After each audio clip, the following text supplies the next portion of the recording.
We always hear about people leaving Africa for a better life abroad, but no one really talks about the ones who come back. After years of building, grinding, and surviving, they pack up and return home. The question is, why? For a lot of Africans abroad, moving back home feels like failure. People may say, after all these years abroad, you didn't make it. But what people fail to realize is that for many, moving back home isn't failure. In fact, it's freedom. Let's start with the money side. If you know anything, you know that living abroad isn't cheap. Guys, from paying off your rent, to taxes, to utilities, so many responsibilities back home. Trust me, you can be earning in dollars or in pounds, but you're still going to be spending like a machine. Do you realize that abroad, many people work multiple jobs just to stay afloat? How many people have multiple jobs back home? How many? But here abroad, you have to keep multiple jobs. People have their regular day job, people have their 9 job, plus extra side hustles in their mix somewhere. The illusion of wealth suddenly fades away once you start to add all your remittances and all the bills you have to pay every single month. Before you know it, financial fatigue sets in. And before you even realize, you look at yourself one day and you're like, I'm not even living. I'm just existing. I'm waking up like a robot. I'm paying bills, going to work, earning something, paying bills, coming back home, eating, sleeping, and rinse and repeat. And you're doing that for 10 years, 20 years of your life. And if you think that the money fatigue is the big one, let's talk about the real elephant in the room. The identity fatigue. That's the real emotional side. Abroad, you are always trying to explain yourself. Someone asks you who you are, and you are conflicted between saying whether you are African, or you're Nigerian, or you're Ghanaian, or you're from the country that you reside in. There's always that conflict. You're like, would they respond to me better if I say I'm from here? And even when you do the whole code switching, you learn the accent, somehow inside of you, you still feel something is missing. Because you know, at the end of the day, you laugh different, you eat different, you dress different, you talk different. And somehow you're trying so hard to conform to the society in which you found yourself.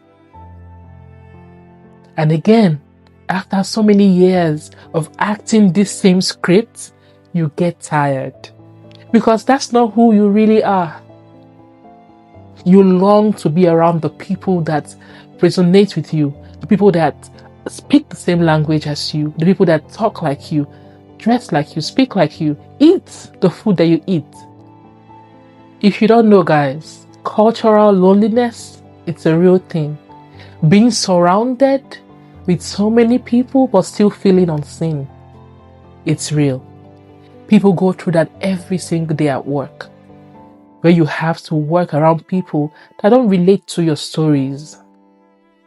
And when they say their own stories, you have to act and smile like you understand, but you really have no idea of what they're saying, because that's not what you're coming from.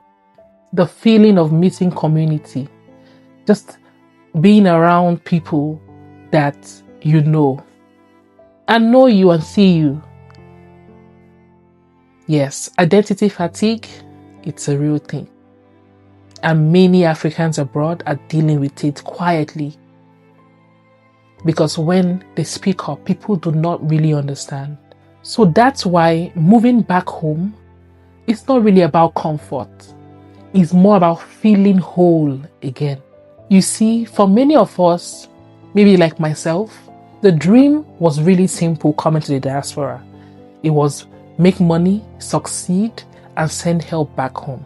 But after years abroad, that dream slowly starts to shift. You start to wonder if this version of you was the version you really wanted all along. You wake up one morning realizing that your peace, is more important than postcodes. This is why a lot of Africans abroad are going back home. Some just want a slower life with deeper purpose. Some of them go back home to invest, to start businesses, to just be on their own soil.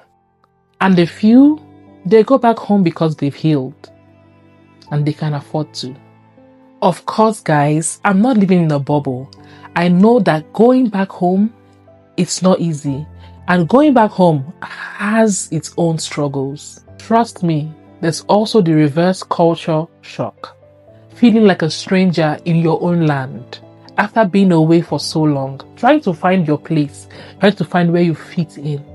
Then there's the frustration with the infrastructures in the land that you left. You're coming back home and you're dealing with the broken system. You're dealing with the insecurities, the fears. You're dealing with so much of what you've become unused to.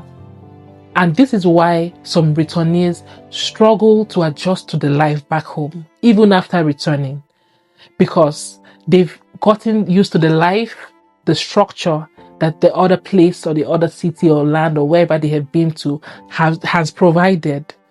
And adjusting to something that you've become unused to can be very difficult. But guess what? Many people that have returned back home still decide to stay. Some of them say, oh, I'd rather stay back home and deal with whatever is happening here than go abroad and feel empty inside. Many of you that have parents that live or have lived in the diaspora for many years, you wonder why they go back home. This is it. And even when you know that returning back home may not be the best decision for them, they'll choose to rather die in their countries. They'll choose to rather die in their own lands, insecurity or not, suffering or not. I've come to redefine success for myself. Maybe success isn't really about where you live or how you live. For some, success may mean going abroad and thriving. And for others, it may mean staying back home and rebuilding your peace. You don't owe anyone the same path as you. You don't. Returning back home isn't a downgrade. It can be a reset. There's been so many people that have found it hard to really succeed in the diaspora. That's the truth. Even when people have come here and they've succeeded, some people still come here and they struggle to understand the systems here. Maybe this isn't the place for you to be. Maybe back home, but your change in your mindset can be the reset that you need to still have a life that is not just you existing, but you living well and thriving. So today I want to ask you, would you ever move back home or would you stay back here in the diaspora? If you would stay, what would be the reason? And if you would go back home, what would be the reason? Let me know in the comment section below. Because I also think it's high time that we stop judging those that decide to move back home. Yes, it's high time we allow people to do what their heart leads them to. After all, there are so many people back in Africa that are thriving, that are doing well, that are happy. Amidst all the chaos, amidst all the drama, there are people still excelling. So if you're in the diaspora also and you wanted to be here, you fought your way to be here, but somehow you feel your heart changing from, the decision you made years ago, it's okay. You don't have to feel guilty about it. It's okay for your heart to change. It's okay for your choices to change with time.